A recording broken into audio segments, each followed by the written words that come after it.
What's up, y'all, and welcome into our Christmas episode of Forte Catholic. We have quite the show for you today. We've got a bunch of different people involved. Myself, John is the co-host for the first and third segment, and then what has now become our Christmas tradition is Catholic comedian Aaron Weber comes and joins us for our second segment with Father Anthony. That has accidentally become our Christmas tradition for the Christmas show every year. This is the third year in a row we are doing just that. So we hope that you guys enjoy today's show. One fun thing that's fun is that John and I saw each other for the second time ever. Here's a little video of that.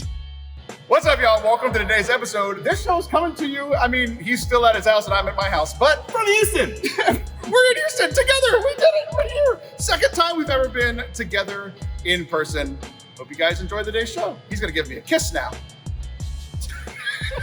So much fun seeing him last week. We hope that you guys not only enjoy today's show, but have a wonderful, wonderful Christmas. We just wish the best to you and yours from all of us here at Forte Catholic. If you enjoy the show today, please hit that subscribe button. And yeah, have fun, y'all.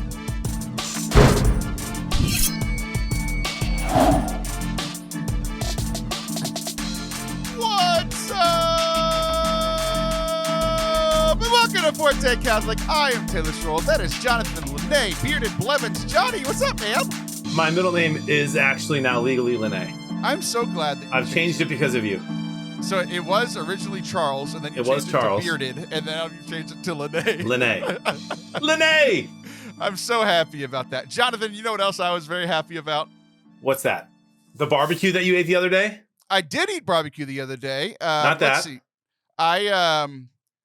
We had never met when you became a co-host of the show. You came on as a guest. I liked you. We started playing. We played Fortnite a couple times before, and then I called you from an airport in Houston, and I said, "Hey, do you want to be the co-host?" And then a few months later, maybe a year later, you were in that airport. I was in that airport. We met for a good 4 minutes where we got to hug, say hi. Is that true? Yes. Yes. That's how that happened? Yes. I don't think that I was an official co-host yet. I think you were. I asked you to be co-host from the airport, and then in that same airport, we met after that. That's amazing. I don't think it was a full year later. Yeah, it was. I think it was months. A couple months. Like That's cool. I remember that was fun. We did a shot together. We did. You very generously brought me and the people that I was traveling with a shot of tequila. We did the shot of tequila. We said hello, and then we spent 4 minutes together. So and then you left me. Yeah. Well, we both had to get on planes. Like, what do you want me to do? So we had met in person. You've been a co-host of this show for almost 3 years, and we've met in person for 4 minutes. Well, last week you were in Houston, and we got to hang out for 2 hours. It was great. I know, despite everyone trying to make it not happen, and the circumstances were crazy. I was busy, you're busy, but we made it work, and we hung out for a while. It was great. We did it. I cleared out my whole day for you, got a solid 2 hours out of it. I'm honored, dude. I'm honored.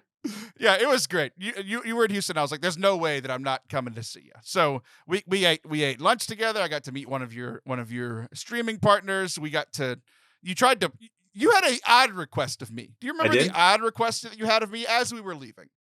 I wanted to shove you. I wanted to push you over a little bit because you have this dude, if we hung out more, I think I would just you're like the kind of guy that I would just like to punch, but not hard, but just kind of yeah. That's Allison's job. You're a strong guy, I'm a big guy, and so it's fun. It's and like one of those guys where if you wear a leather jacket, I could just hit you pretty hard. Actually, probably wouldn't even feel it, And so I just wanted to kind of move you, dude.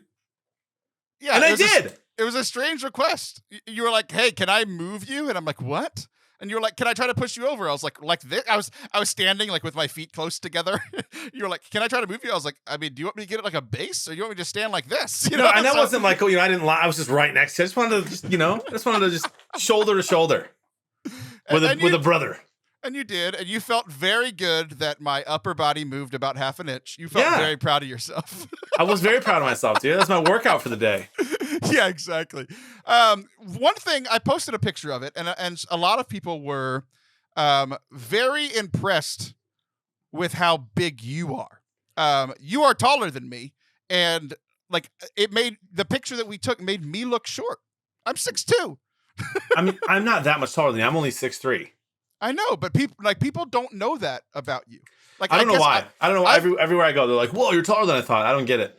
You're always sitting down. Like you're always sitting down, and like I know that you do this show, you do other podcasts, you do obviously your stream, and you're like always sitting down. Like how often have you posted something where you're standing up? Yeah, only on like Instagram, Twitter, that kind of stuff. But usually it's a selfie or it's me sitting down. Right, but even selfies, you're not seeing your whole body, right? Right, I think like every now and then, like around the holidays, you post like with your family. And Jody's tall, and so people don't see see that I'm tall because Jody's tall too. So for them, it could just be that we're both 5 foot. Right, you're a large fellow. Your fellow streamer was there. He's a large fellow. We were just some large fellows having some beers together. Dude, some big bearded burly men having some beers. It was great. So you came to Houston for this big announcement that I'm still not quite sure. I had some questions when we were having lunch, but yeah, it's like this major announcement, this major partnership that you have with a Catholic university. How does that work? That's right, University of St. Thomas. Well, the whole story is kind of crazy fun, and it's worth telling. So Father Tom Rafferty, who used to be the pastor in the Woodlands. What church is that again, Anthony? Is it Anthony of Padua? Yes. So he's the pastor there, huge kind of mega Catholic church, if you will. He now works as, I think he's the chaplain, I think he's the vicar for clergy now in Houston. So anyway, we met at Camp Covecrest. You've spoken there before as well, or played music there. And he's just one of those guys, man. I'm sure you have people in your life like this where you meet him and they're just like, man, this guy's going to be a friend for life. So I had a couple of camps with him and he just randomly sends me, I'm actually wearing right now, I'll take the sock off. It's kind of gross. Those of you who are watching on YouTube can see it. He actually sent me these Detroit Lions. Did you just take your sock off that quickly? Yeah. That was incredibly impressive. Thank you. I work out. So he sent me these socks. Like he just sends me really like random gifts. Like no letter. It literally just says from Tom Rafferty. And anyway, so we talk like every 6 months. He just calls me out of the blue. And one time, a couple years ago, 2 years ago, probably a year and a half, he calls me and I was doing Super Squares. So it must have been last year. I was about to do Super Squares. I was busy. I just got home from mass and I thought, I'll answer it. And I answer the phone. He says, Jonathan, and this is the thing, bro. We've talked about this a little bit before. Some people may or may not know this. Ninja, the famous Twitch streamer, is my little brother. And every once in a while, when someone calls and says, hey man, I need a favor, I'm like, they're going to want something from my brother. And it's super annoying. And it's exhausting to say no all the time. John, by the way, I'm just going to interrupt right here and say, does your brother know about this little nonprofit that I run that needs some money? ForteCatholic.com/donate? He actually does not. But I did one time get him to give money to sisters, which was very cool. That's funny. Okay, continue your story. It's too easy of a joke. I know. So I answer the phone. He goes, hey, I need a favor. I'm like, here we go. And he goes, it's about video gaming. I go, here we go. And he goes, well, I'm on the board at University of St. Thomas in Houston, and they're going to have an esports program. And I said, hey, I know a Catholic guy who can help you out. And I was like, okay, whatever. So I answer an email from them, and I meet with the president, who's an awesome, super holy Catholic guy, Orthodox, like loves the faith, great dude. And we met on Zoom, and we started trying to figure out a way to partner. I started meeting with like their CMO, their CFO, all these different people to try to figure out how we could work together. And we talked about me like teaching courses there in their esports minor. And I'm like, that doesn't, like, if I'm ever going to teach, I love teaching. I want to teach theology. I don't want to teach like gaming stuff. So we're trying to figure out like a way to partner over the last year. And then I launched this business, which I've been working on the last 6 months, in October. And the day that I announced that I was going to launch, I called them and I said, hey, like we've been trying to partner together forever. This is the way we can partner together. So let's work something out. And they were like, oh, we're all in. And so we are going to be working on a lot of different things together. They have a YouTube kind of studio and podcast studio there called Max Studios that runs out of UST. And so we're doing a lot of work with them. They're going to sponsor one of our TV shows that we're going to be running on Twitch and YouTube. I'll be doing some stuff to help develop their curriculum in the esports minor, which has almost nothing to do with gaming. It has everything to do with like leadership and how to build a company and those kind of things. How to hire people and interview people and all those kinds of fun things that you need to know if you're going to be going my favorite thing, world. Firing people. I was going to say that, and I was like, I don't say that. So yeah, and then there's a lot of other things too. Like, so here's the thing: they're the first Catholic university that is venturing into this esports world with a minor, and they have an esports team as well. An esports director named Justin, who's a friend of mine, who like they compete, and it's crazy to talk about, but like competition in esports is a real thing. If people don't think it is, it's not going anywhere. It's just getting bigger. And so I'll be able to do some interviews and podcasts with them as well. Kind of host on our Twitch channel some of their big tournaments that they have with their esports team. So it's really kind of an all-inclusive big partnership. And the goal for both of us really is to try to use this tool, right, of gaming and of new media to evangelize people, in particular, people who like need it, right? Not just like to wake up. Sure, if we can wake up some Catholics who are, born Catholic and have them live their faith out, great. But we're talking about like trying to go to a place where people might not even like know how to pray, and get them to hear that they're loved and that they can change the world, my friend. Yeah. It's so cool because like I grew up in the Houston area, so like I've known of the University of St. Thomas for so long, and it seems like this would be they're one of the first or the first Catholic university to do something like this. Like the school that I knew when I was growing up, like when you said it was University of St. Thomas, I was like they're the last people that I would think to do this. But as you were telling me that like their new leadership and their new president, like they are so into this evangelization and sharing the faith and all these things. So that was really cool to hear. I'm excited for you. I'm excited for them. Like, I mean, and anytime there's a partnership that like just comes together like that, it's always really exciting. So yeah, it is, man. And I got to tell you, like, I just feel like in the church, there's a line that's kind of being drawn, especially in higher education, where, you got to pick a side. You're either going to teach what the church teaches or you're not. And when they hired their new president, they said, we're going to be a faithful Catholic school that is passionate about new evangelization. We're going to go where no one else is going. And for the last few years, since he's been there, they're doing it. And it's just amazing, man, because the school I went to, Silver Lake College, then changed its name to Holy Family College, then closed down. They failed to pick a side, and they failed to dream big. And so they closed. And I think that University of St. Thomas was kind of close to that 5, 6, 7 years ago. And they said, no, we're going to go all in and trust in the Holy Spirit and really try to make a difference in higher education and Catholic schools here. And that's crazy. They're working with Word on Fire and OSV and us, and we're all kind of like mixing together. And so I think I will say this. The president said that the center of Catholic evangelization in America is now and is going to continue to be Houston. And I thought that was very cool. So he's trying to get me to move there. We could be neighbors. We could be neighbors. That'd be so great. It's funny because, like, I mean, Word on Fire has a huge office in Dallas, so it is kind of funny. And it would not surprise me if they move to Houston in the next few years. Yeah, Dallas is. I think Dallas is the hub for Catholic creative people. And has been for a long time. So that would be interesting if they had that shift, because I like Houston way more than I like Dallas. Sorry, Dallas. That's what everyone says. I have not met one person yet who says Dallas is better. Oh, you know who it is? Everyone from Dallas, and I have a ton of friends there, and they all drive me insane. So, what does Dallas have? I know a little off topic, but like, what do they have? Like Houston, clearly, even before I went there, I knew they had amazing food. Yeah, Houston, fourth largest city in America. Dallas. What does Dallas have? Dallas has the worst infrastructure of transit I've ever seen. Driving through Dallas is one of the worst things I've ever experienced in my entire life. Yeah. They've got Mark Cuban. He's cool, but I mean, that's about it. That's it. Okay. Houston has food and diversity, and it's huge and it's great. But Dallas has Mark Cuban. You just described my house. Great food, diversity, and huge. Love it. I didn't know you had a huge house. That's cool. No, I was talking about me. I'm huge. Oh, okay. I'm recording this in my water closet. Yes, huge house. The water closet. Do what? Oh, yes. Nothing. Yes, I understood that you said something in an accent, but I'm not sure what it's from, so I'm just going to move right past. I'm not either, and I hope it's appropriate. It's probably not, which is my indication of why we should move right through it. So, one of the things that like we try to do here at Forte Catholic, and one of the things that you're doing on your stream is like to be entertaining, right? So like a lot of times we try to be like, I mean, we call this Catholic entertainment, and that's what like Twitch is. Video games are entertainment. And I was thinking about how like a lot of times in ministry, entertainment is kind of frowned upon, right? Like, oh, you're just giving, like, especially like in youth ministry, oh, you're just giving kids something to entertain them, games and fun.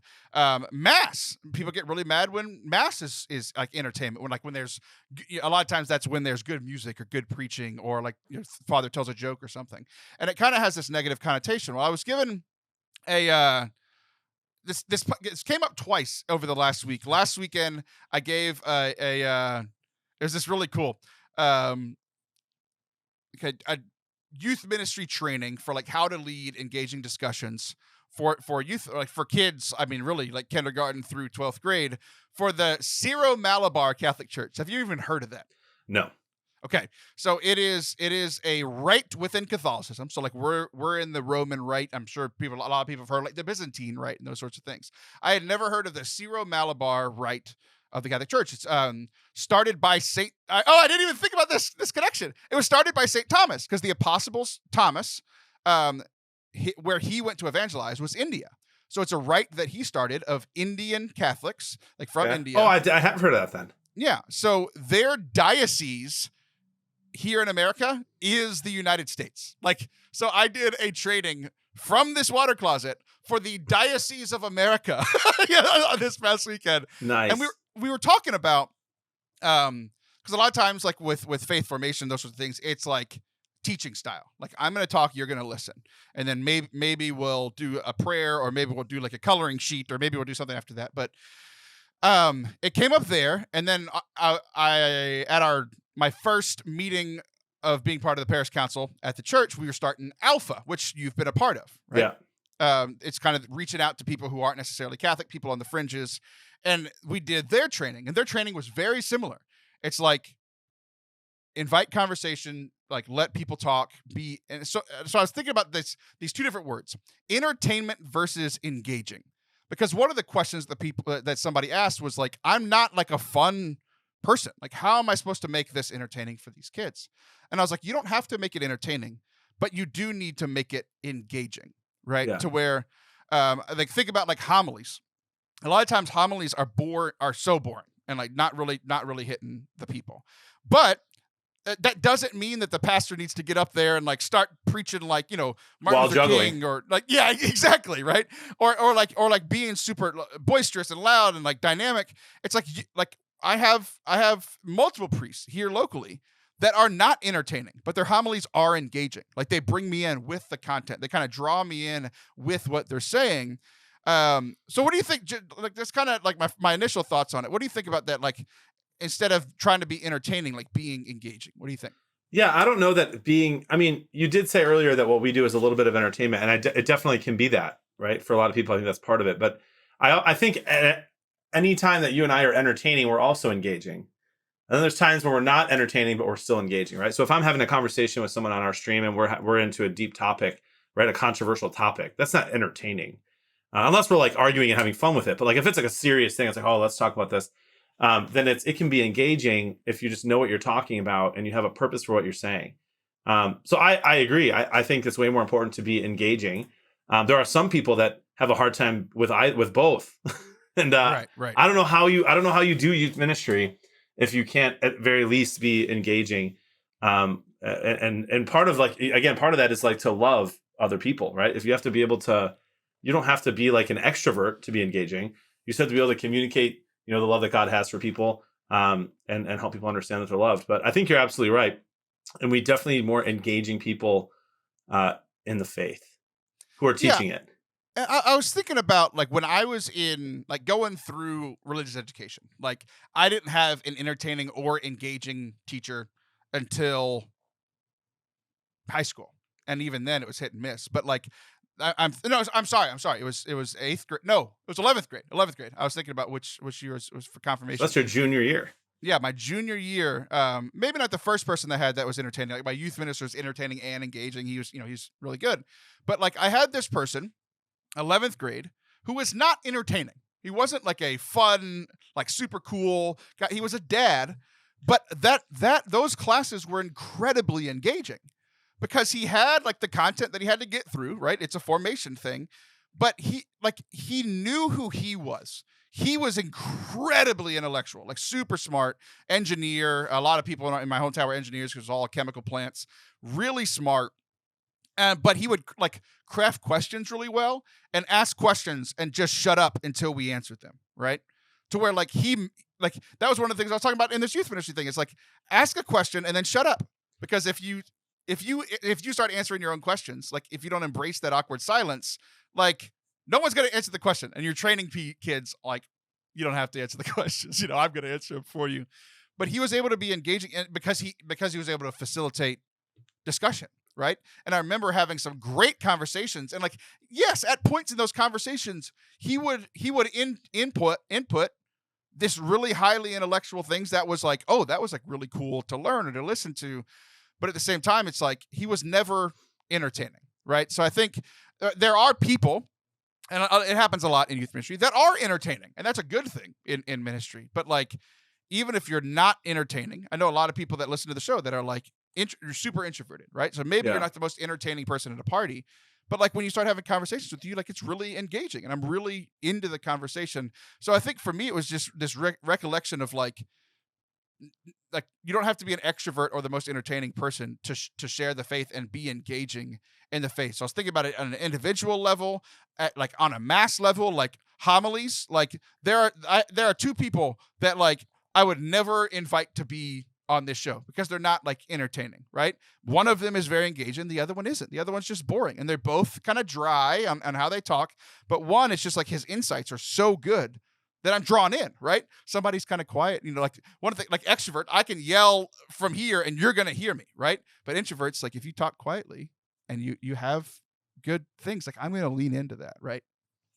Yeah, part of that's just like you said, kind of asking the right questions. Like I was not a philosophical kid growing up, so I was just kind of like having fun, doing sports. Like I'd go to RE and goof off, and like if I would have had someone be like, "Have you ever like look at me?" instead of disciplining me or sending me to the DRE, if they'd have looked at me and been like, "That was you too, huh?"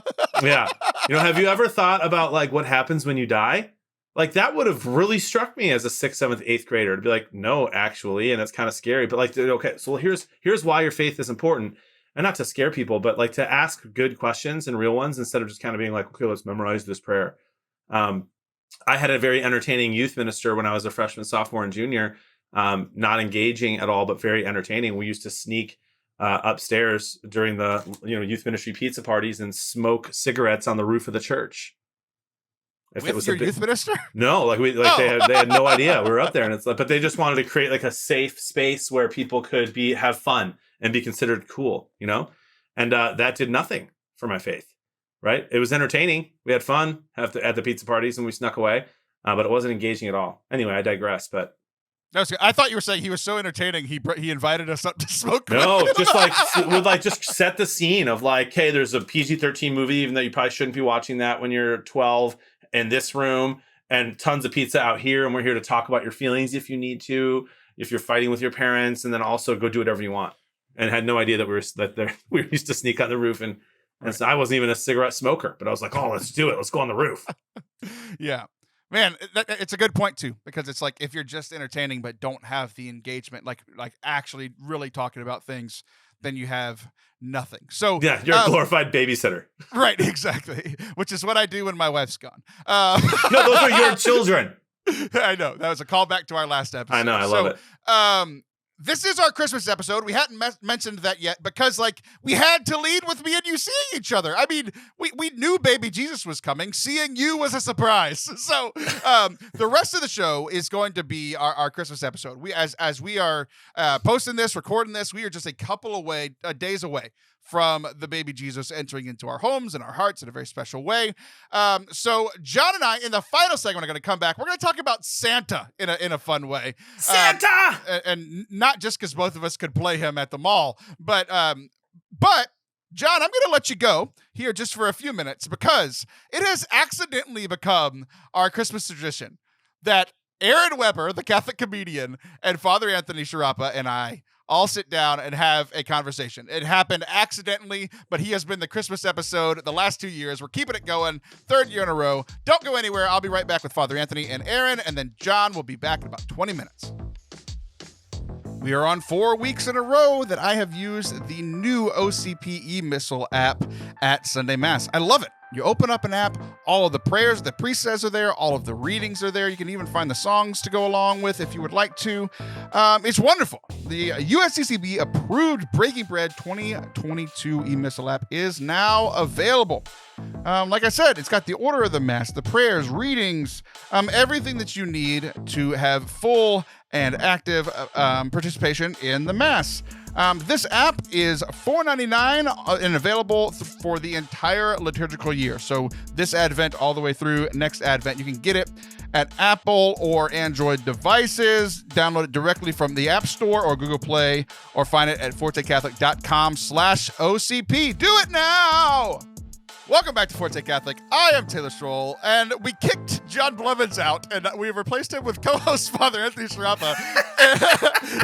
I didn't realize that's how we were going to do it. Yeah, I love this. Take that, John. To heck with that guy. He doesn't listen. We made the joke earlier. He doesn't even listen to the podcast when he's on the podcast. Like, he doesn't even listen to the things that I'm saying live. Nevertheless, things later. So we can say whatever we want about him. But we... when it comes to like my favorite guests that we have on, Father Anthony, like I always like it's usually around a year that I start feeling like, hey, it's been around a year since I've had this person on. Well, the first time that I had this person on, Aaron Weber, comedian, was right after I saw him live in person. I saw him doing a comedy show in Houston, and I DM'd him on Instagram and said, hey, you're Catholic, I'm Catholic, you're funny. You want to come on the show and hang out with us? And that just so happened to be the Christmas episode with Father Anthony. Well, about a year after that, I asked him again because it had been about a year.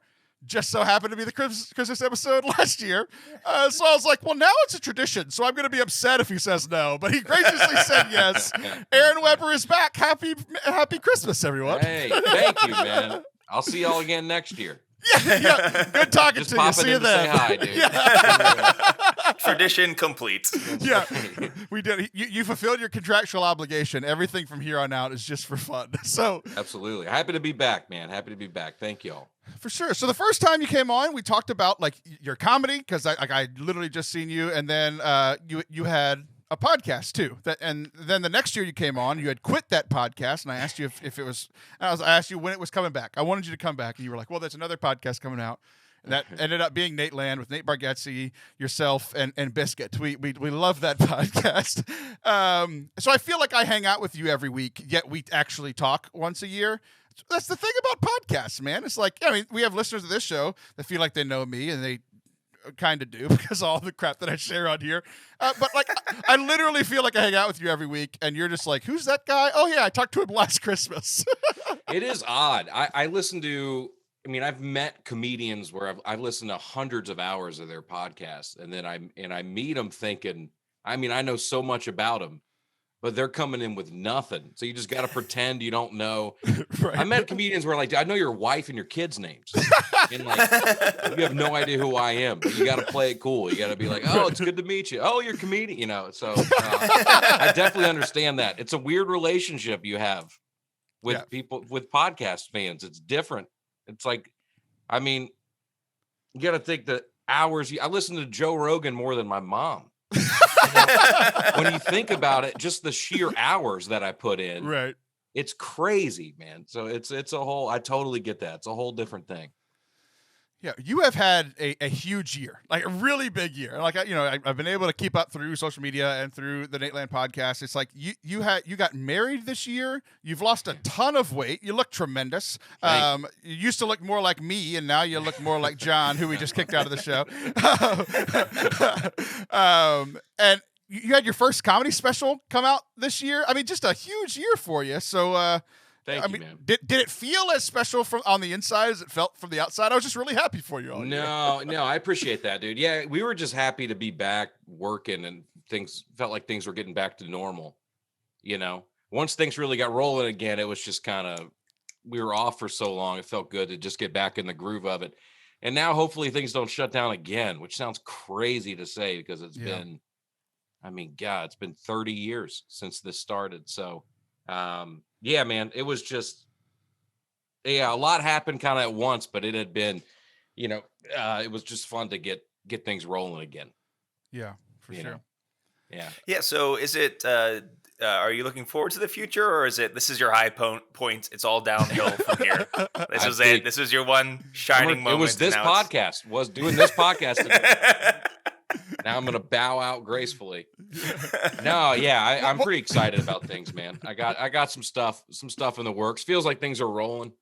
It's such a long game though. It's like, when I say I look forward to things, I'm talking like 5-10 years from now. Yeah.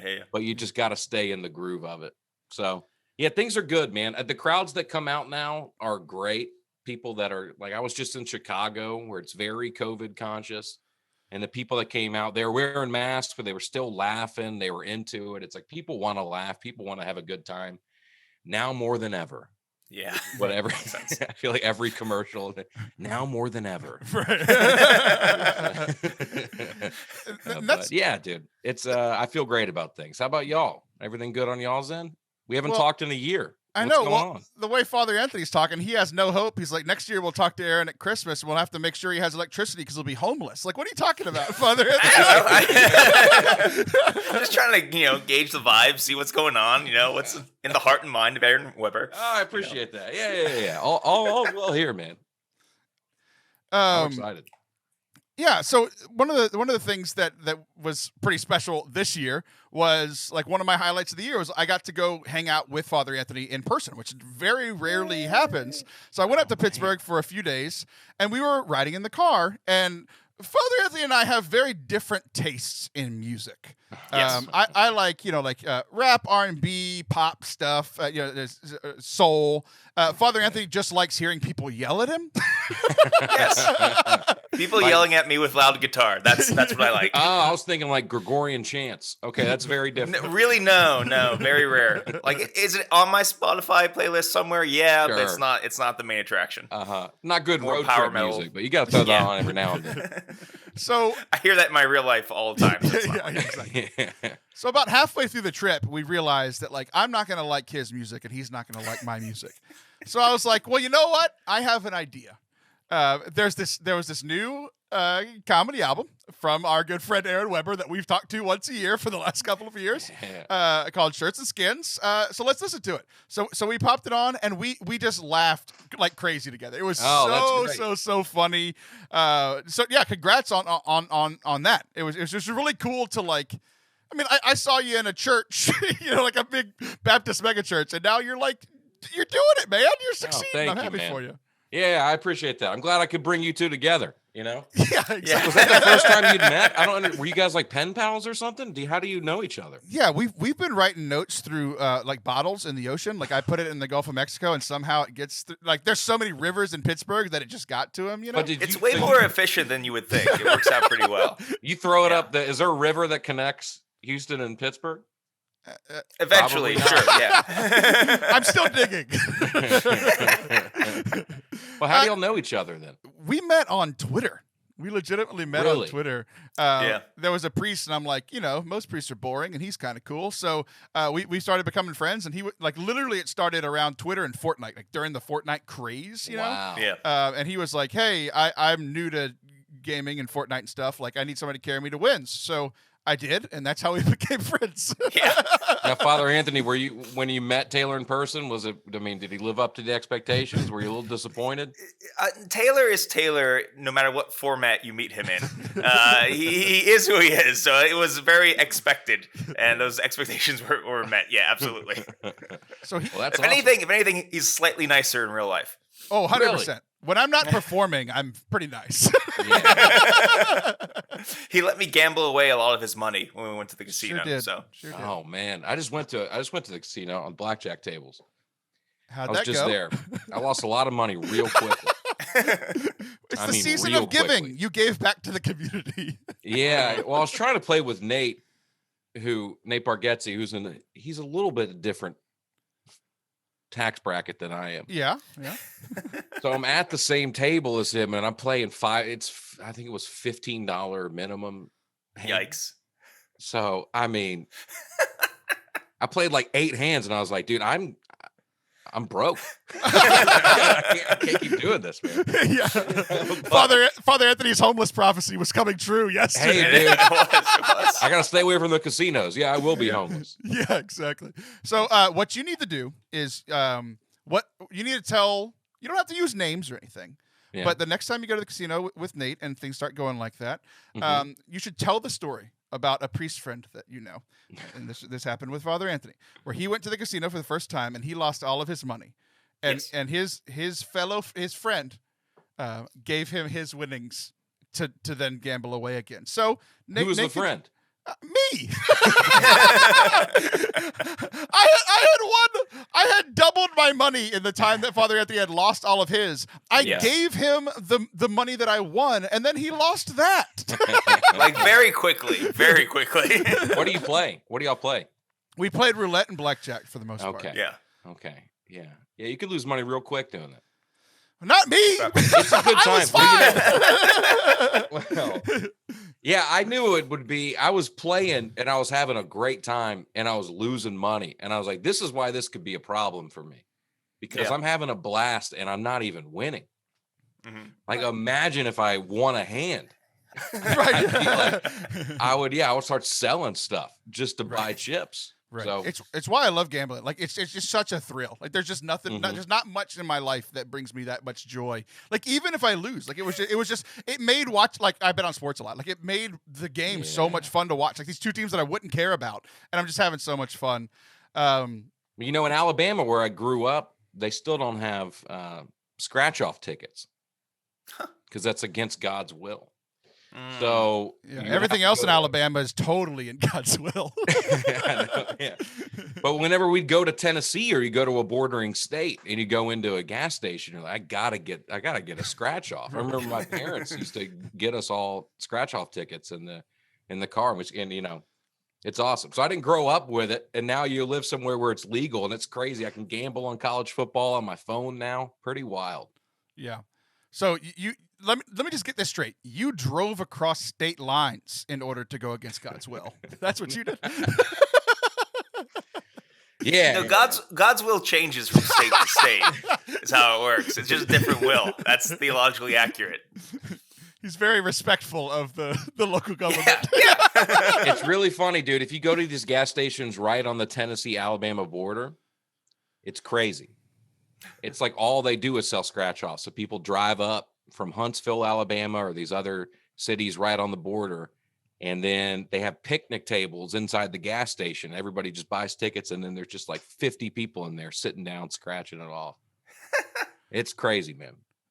Young Aaron going on a trip over to the great state of Mississippi to go to the gas station. These are the things. You've come a long way, Aaron. Hey, thank you. So we were driving around, went to the casino. We really enjoyed listening to the comedy special, and there were a couple of things, because it's one of the things, like I saw you in a church first, and like you mentioned that you were Catholic in that set, like that's how we got first connected. But you like most of the places that you go like aren't churches, right? You're in comedy clubs. You're like you did the Grand Ole Opry this year. I mean, just really cool stuff. But yet, like you even brought faith into your comedy special. You got married this year. You mentioned it in the comedy special to a Jewish woman. You have some jokes about Judaism and Hebrew tummy and faith in there. You have a couple of stories there. We talk about faith. So, I mean, you're starting to crush it, like in just like the quote unquote regular comedy world, like not the faith comedy world, but you're still like pretty free in talking about Catholicism, which I find kind of surprising. Yeah, I feel like as long as you never are like lecturing people or pontificating about stuff, I feel like people are pretty open to just hearing. I'm basically saying those things in passing. And then I actually remember, I think it was the last time I did this podcast, Father Anthony had a great quote about this. He said the best way to make Christian art is to make good art, and again, just forget about the Christian part for a second, So exactly. My goal is, I'm trying to do good comedy. And if the fact that I'm Christian slips in, then, so be it. But, I'm very conscious of not, especially when I do those church shows, I don't want to just get up there and preach to the choir and like, I don't know what I'm trying to say. So you said that you don't want to pontificate. So would saying something along the lines of, I just want all religions to come together and worship our Lord and Savior Jesus Christ, would you consider that someone pontificating? Only if you don't recognize the irony in that statement. I remember one of the first times. Quote. The joke is, I'm talking about my wife being Jewish, and then I say, listen, my comedy, I just want to bring people together. I just want people from all religions, all backgrounds to just come together and worship Jesus Christ. That's the joke. And the joke is the misdirection of like, I'm about to make some unifying statement. Right. And so smart crowds and most crowds will recognize the irony in that and laugh. I remember one of the first times I did that joke, I was in Birmingham, Alabama, and I said it. And it got like a huge applause break. And I was like, no, guys, it's not what I go. I don't like how that felt. It felt like I was like rallying, turned into a rally real quick. Yeah, those haven't gone well this year. No. So I was like standing around outside, and these old guys kept walking up to me and going, "Hey, keep preaching the word, brother." And I'm like, I'm not preaching the word, dude. I'm just trying to tell some jokes. That's so funny. That's the art of it, is trying to, if I can say stuff like that and I don't know, just be silly and nobody feels like I'm not trying to preach. I'm not trying to convert anybody. Just trying to be a good comedian who happens to be Christian, which, like Father Anthony said, might be the best. I mean, that's the best approach. Yeah. Most Christian art sucks. So you're doing way better than that. Yeah. Just make art and be Christian. But so was that the first time you tried out that joke in front of a crowd? In Birmingham? Yeah. Yeah, that was the first time I did it. and it made me not want to tell it. Yeah, that's what I was gonna ask. Like, how do you know to stick with it and try it in different crowds or just drop something? You can just kind of feel what type of crowd it is. Some crowds, and this will sound so mean and condescending, but some crowds are like, they're not gonna recognize irony from a mile away. It's like there's no subtlety in how they're watching this. So you have to just beat them over the head with the jokes. And jokes like that wouldn't work in some crowds. It's not like they're dumber or whatever. It's just not the right fit. So if I'm doing a show where they're a little different, I can throw that in and they understand it. But if it's like a borderline rally in Alabama, then I won't say that. I won't even do any of the stuff about my wife being Jewish. That has to be the right crowd too. Yeah. If you said that joke in Birmingham, it might have gone differently when you left the stage. Yeah, I know. Which I don't even want to give them the opportunity to disappoint me like that. So then like the big, even and then like the Christian crowds, they don't. I don't know. It's different, man. You just got to feel it out. It's just a gut thing. Yeah. The Christian crowds, like, I think there's a bigger chance to be offended by something like that than not. Like you're talking about, like, a group of people not having a sense of humor. Oh, Catholics, that's what we're trying to change. So well, it is our Christmas episode. Before we go, we were just chatting. Me and Father Anthony were both having some technical difficulties, which just we just want to prove our professionalism to you every year. But you had a Christmas question involving Mary that I had never heard before from the mind of a comedian. Do you remember what your question about Mary was? Well, Father Anthony said he had a 6-foot painting of Our Lady of Guadalupe in his. He was trying to get it in his room, but they put it in the church. Yeah, but I was saying that's probably bigger than life size, right? Yeah, it's got to be. Like, how tall was Mary? She was probably just tiny. I don't know, like. Well, because Jesus would have been super short too, which is really hard for me to imagine. Like, imagine being taller than Jesus. But Taylor, you were definitely taller than Jesus. I don't have to imagine that. I'm probably 2.5 times the size of Jesus. I've looked this up for males. Like, the average male at the time of Jesus was around. I could be wrong. It's somewhere around 5'2" to 5'4" was like the average height. So like, I would imagine girls would have been shorter. So like. I'm thinking about it where, like, I've always felt massive compared to like I've thought about that a few times, but I've never thought about the Mary thing. You were like how small Mary would have been, but now I'm thinking, like, how short was Zacchaeus? Oh right, yeah, if you couldn't see above the crowd. He's like 2 feet tall. He's probably a little person, right?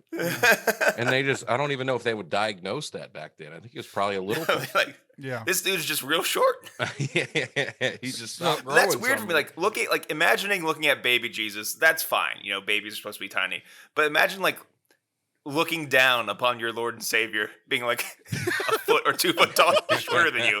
That's weird. That's a weird feeling. I don't like praying like that. It's okay, Jesus. I know some people don't like you, but it's Jesus just looking up at you like, hello. Oh man. Yeah, I have so many jokes that I want to say that I would get in trouble for, so I'm not going to. Go ahead. You want me to? Go, rebel against the culture, Taylor. Let's do okay. it. Aaron Weber gets local Catholic podcaster canceled. I have always thought, like, when I see pictures of Jesus on the cross, he always looks about 6 feet tall. Like, Sure. the cross was probably a lot shorter than we thought it is. How could you approximate that from a crucifix? I don't know. I'm very smart, Aaron. I'm very smart. It's a gut feeling. It's like how you judge a crowd. A Taylor can judge a crucifix by like how tall it would be. We both have our that's about expertise. 6 feet. Yeah. That's so funny. Yeah. I remember, God, one of the mega churches in Montgomery where I grew up, they had their own TV station and they would broadcast their sermons sometimes. And I remember just flipping by and this guy had a spear that was so big, and I don't know what he was talking about, but I just kind of, I like jumped in the middle of this sermon, and he was going, so Goliath was about 14 feet tall, and he's just holding this giant spear, and I remember thinking even then, I mean, I don't think he was 14 feet tall. Yeah. Now, I bet Goliath was probably like 6'5", Yeah. 6'6", maybe. You know? Yeah, if that. It's probably just Taylor. Yeah. Taylor was Goliath. Hey, that's a pretty big dude. I'm identifying with all the wrong people in Scripture today. All right, but Aaron asked the question, and Father Anthony, you are a resident theologian. So Yes. with all of your knowledge, you have to say, with the church's stamp of approval, how tall was Mary, the Mother of God? Mary was 4'7". Wow. Yeah. Like Simone Biles is taller than her. Yes. Do you think she wore heels, though? No, always flats. She didn't wear heels. She had to walk around like all the time. She was following around Jesus. You can't do that in heels. That's just exhausting. Well, you heard it here first, guys. Mary was 4'7", and we got that because of Aaron Weber's mind combined with Father Anthony Sciarappa's, which means we might all be homeless by this time next year because we all just got canceled for talking about our Lord and Savior Jesus Christ. Next year's podcast is going to be the three of us around a trash can fire. Right, yeah, I would love that. Not broadcasting, like Right, just fake headphones. Just hanging out. Just hanging out. Well, Aaron, Merry Christmas, first of all. And then Thank second you, of all, y'all too. Thanks for coming back on. I want people to go check out Shirts and Skins, your comedy special. Where do you want them to find that? They can get on iTunes, Apple Music, Pandora, anywhere except Spotify right now. Hopefully that gets remedied, but it's out there. And then AaronWeberComedy.com, all my dates and everything else you can find on there. I just passed 100,000 on TikTok. No way! I sold my soul. How much? What was the price? How much did you sell it for? I mean, we'll find out when I die, but I'm pretty sure. I was about to say, I mean, if we don't want to be homeless, maybe I should sell my soul. I don't know how much it's worth. Did I ever tell you that I had sorry if we're trying to cut it off, but I just thought of this. I had a professor in college who wrote a book about Apple, the company, not the fruit. It's a short book. When he was researching this book, he would go to this bar in Silicon Valley and try to get these Apple executives drunk and just try to talk to them about what was going on at the company. And he said he got one guy so hammered that he told him that Steve Jobs sold his soul to the devil to make the company Apple, and that's why he called it Apple, because of the story of Adam and Eve. Could you imagine? I have zero evidence that that's true. I don't even know if I'm remembering the story correctly, but I've been telling everybody that. Maybe you had a few as well. In class? Yeah. Here's my question, though, because Steve Jobs very famously got fired from Apple. Could you imagine selling your soul to the devil for a company, and that company is like, yeah, we don't want you anymore? That would be rough. But he came back. Yeah, he sure did. He made another deal. Can I sell his soul too? I'll give you my dog and my mom. How does that work? Well, cool, man. I've loved keeping up with you this year. It's pretty fun. I mean, all the stuff, wedding, losing all the weight, your special. Nate Land is just. It, like you were talking earlier about how just like we all need to laugh and smile this year. Like Nate Land is one of the dumbest podcasts in the world.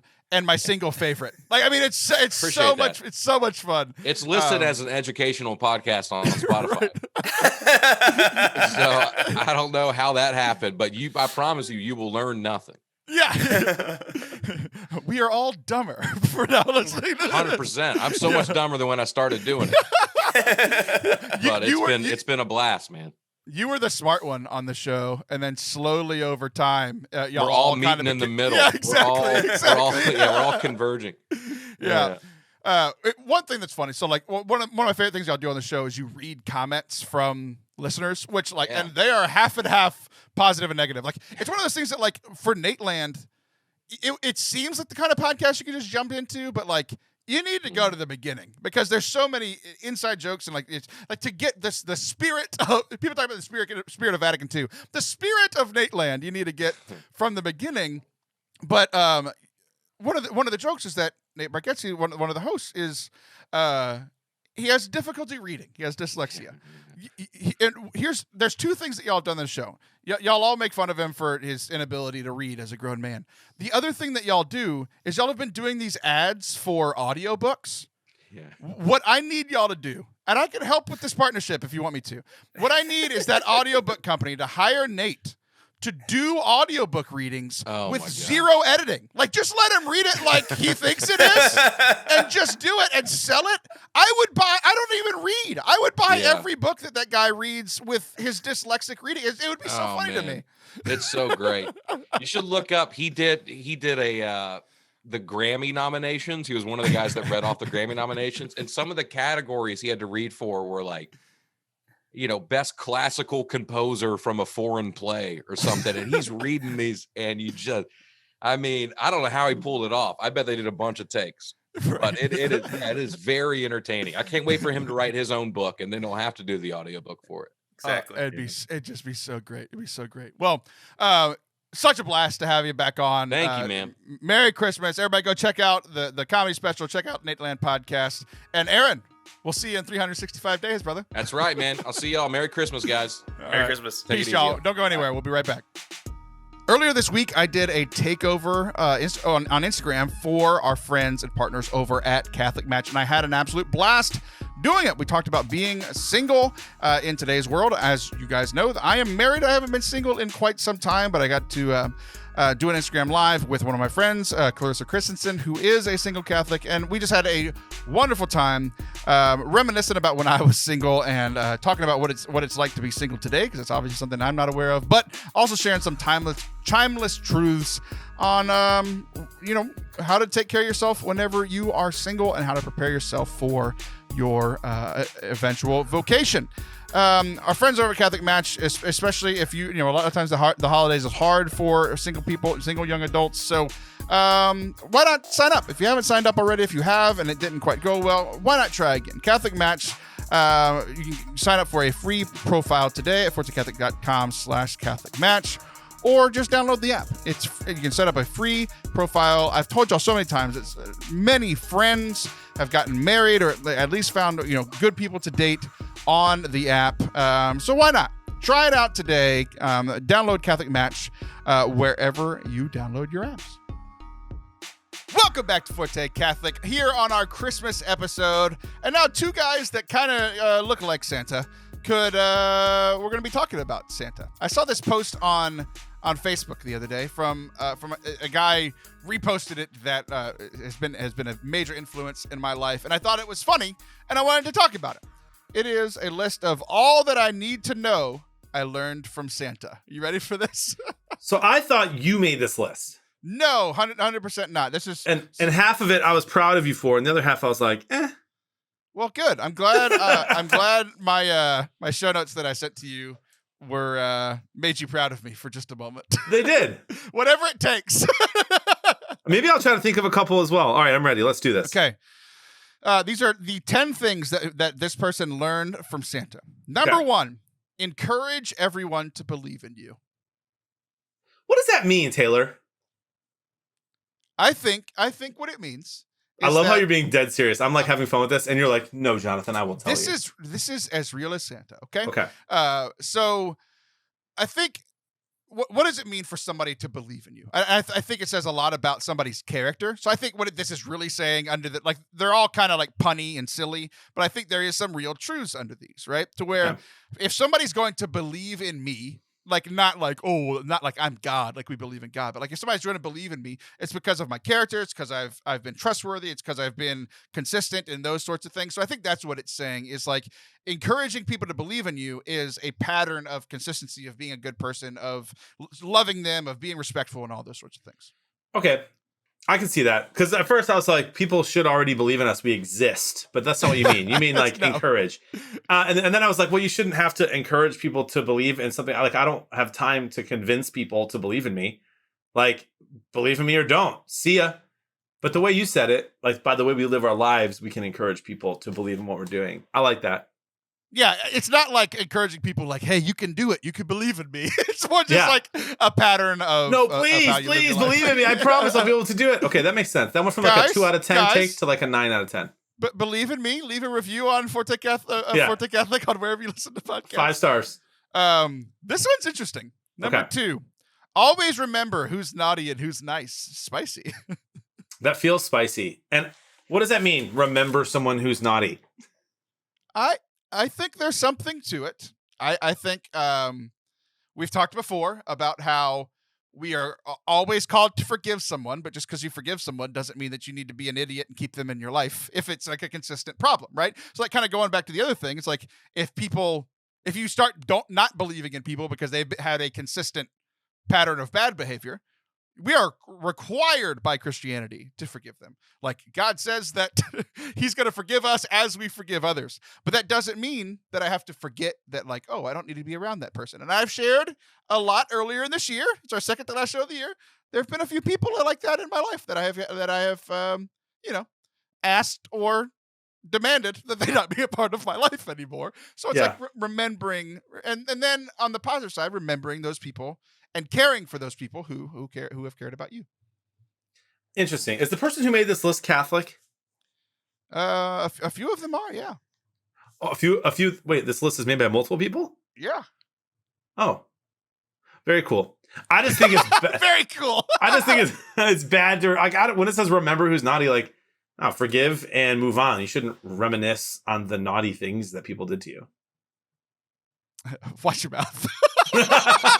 You know? Merry Christmas, everybody. Yeah, but remembering who's nice, that's good. Yeah, I thought it was a little spicy. I don't fully agree with that one, but I guess I could kind of see what it's saying. Number 3, don't pout. I like that one. We need more of that in this world. Quit pouting. It doesn't mean you can't have emotions or can't cry. I cry all the time. Just watch A Walk to Remember. Or The Notebook. Time, stand, still. Yeah. You know, that's a different one, isn't it? I don't know. That's sad too. But pouting. Yeah, dude, don't pout. Move on. I love it. I don't pout. Don't be a Grinch. We have that seasonal thing going on right now. Let your heart grow 4 sizes this winter, which I think is a medical problem. So maybe don't. Yeah. But I like it. Pope Francis has said when he first started his papacy in the Joy of the Gospel, it's like there are many Catholics whose lives seem like Lent without Easter, right? Where it's like pouting and grimacing and I'm gonna get through this. I'm gonna pray my rosaries and I'm gonna scold everyone. It's like, no, stop being a grouch, man. Like this, there's joy in this is good news, right? It's not bad news for all who disbelieve in you. It's good news for everyone. So I like that one a lot. Amen. Hey, man. It is as much fun to forgive as receive. That's true. What do you think? I love receiving gifts on Christmas. Dude, it is my love language. Seriously, the number one thing for me is when people give me gifts. Oh. So but it's true, because there's like, if someone just today on stream asked me, like, what are you most excited for Christmas? And it's to see the looks on my parents' faces, on my wife's face when I get them their presents, and my kids' faces on Christmas morning. Mine is feeling the feelings inside whenever I open my best gift. Do you know what you're getting this year? We're at the age, John, that I picked everything that everyone's buying for me. So like, what I do is I give the people I love like a list of like 12 kind of things. So I know I'm getting probably some of those, but I don't know which ones. And so I'll be very excited and John, pumped. John, how do you live like that? Because then I'd be like, you got the wrong one. I wanted this one. No. You don't give them a ranking? I'd be No, like, I'm the easiest person ever. The thing I said I want this you year watch is your mouth. What did I say? Just keep going. It's funny. Did I say I'm an easy person? Yeah. I am. I'm easy to please. He doubled down. I'm easy to please. That's worse. So for real, oh my gosh, I want Viore pants. Have you seen those? They're all over the place on ads. Podcast ads, which you don't listen to podcasts, but but they're everywhere. So I want Viore gray sweatpants. Well, hopefully nobody buys you those. Well, so you can? No, so that you learn your lesson. Oh, wow. That you should just say the one thing that you want. Amazing. Let's see. Number 5. This is just a heavy hitter. Heavy hitter. I didn't even realize I'd made that joke. Some days it's okay to feel a little chubby. Yeah, all days it's okay to feel a little chubby. This one goes with number 8, which I think is hilarious. Wear a wide belt and no one will notice how many pounds you've gained. Is that true? What about you? Skipped number 7 and 6. I know, because 5 and 8 go together. Oh, I would say that. You don't even listen to the podcast when you're on it. I know that 7 kind of goes with it too. So hold on. So wear a wide belt and no one will notice. Is that true? I don't think that's true. I don't think that's true either. But you can wear shirts. Like, one of the things that I specifically asked for, John, because I wanted it, is there is a brand of t-shirts built for large fat people where it's like tighter up top and then it tapers and it's wider around the belly. And that's what I asked for. That's all I wear. And even as I'm losing weight and getting stronger, it still looks good because your muscles grow and it just looks good there. Well, I'm growing as well, so I need the fat guy shirts. I like that. Some days it's okay to feel a little chubby. We've talked about that before. Number 7, you said, is also connected. Bright red can make anyone look good. I don't think that I own one bright red anything.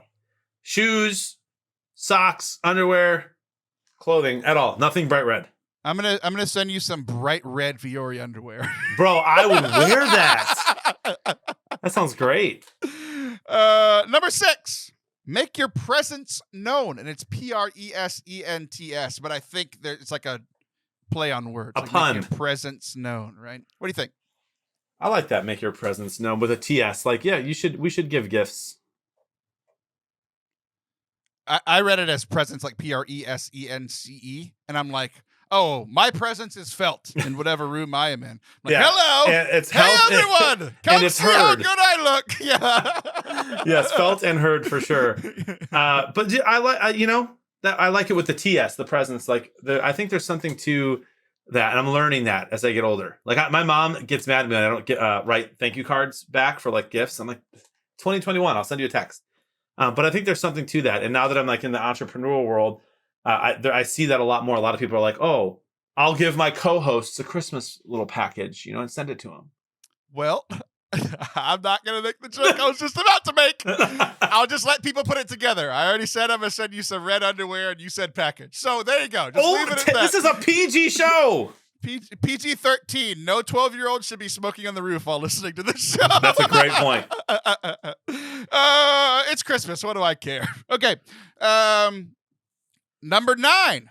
Yeah. If you only show up once a year, everyone will think you're very important. That is the best one on the entire list. I like that. We have so Jody and I were talking recently. We were very blessed that we have a lot of friends. But we're not. She wants to see them more often than we're able to, right? And I'm like, we just can't do that. Like, we have a lot going on. We're busy.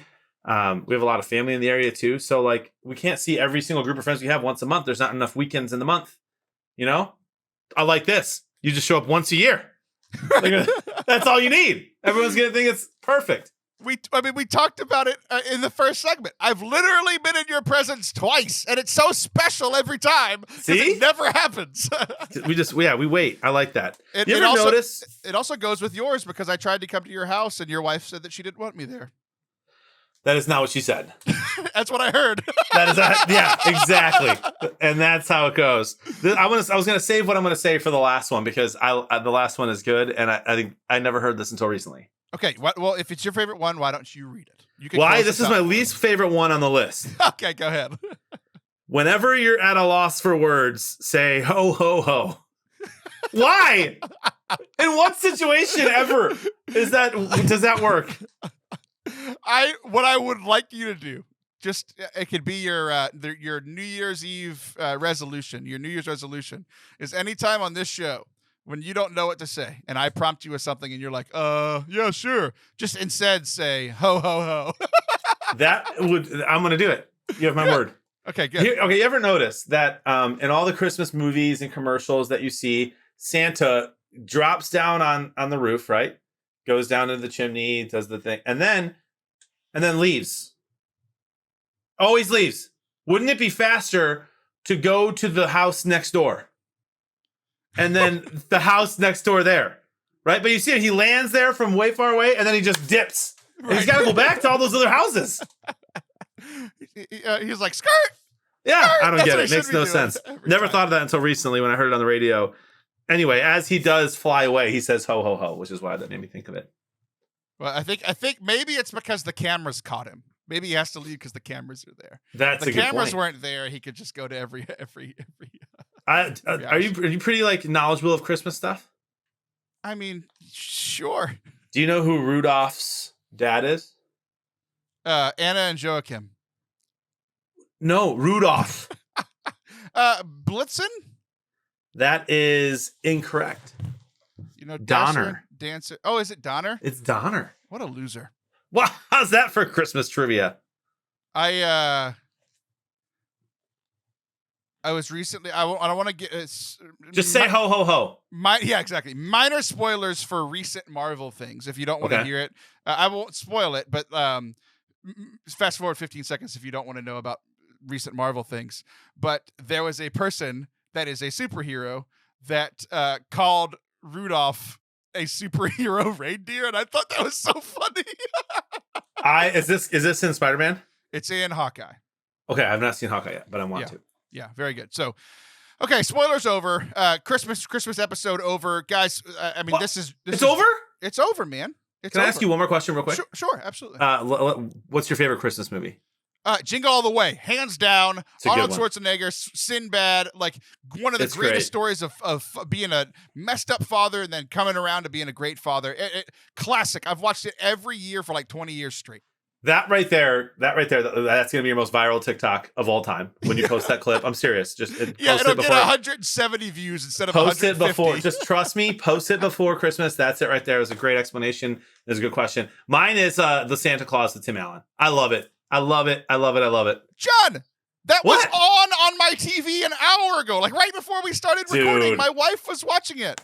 It's so good. And I love Jingle All the Way. Jingle All the Way is top 5 for me. But that Tim Allen Santa Claus movie is great. It is very good. Well, I feel like him every holiday season, just get fatter and fatter really quickly out of nowhere. So, we know, I mean, don't yell at us. We know that this is still like 2 days of Advent if you're listening to this beforehand. If not, Merry Christmas, and I don't care. But like, this is our last show before Christmas. We hope that you guys have a very Merry Christmas. I want to thank John and Father Anthony and Aaron for being a part of our Christmas special this year. I'll be back next week. See ya!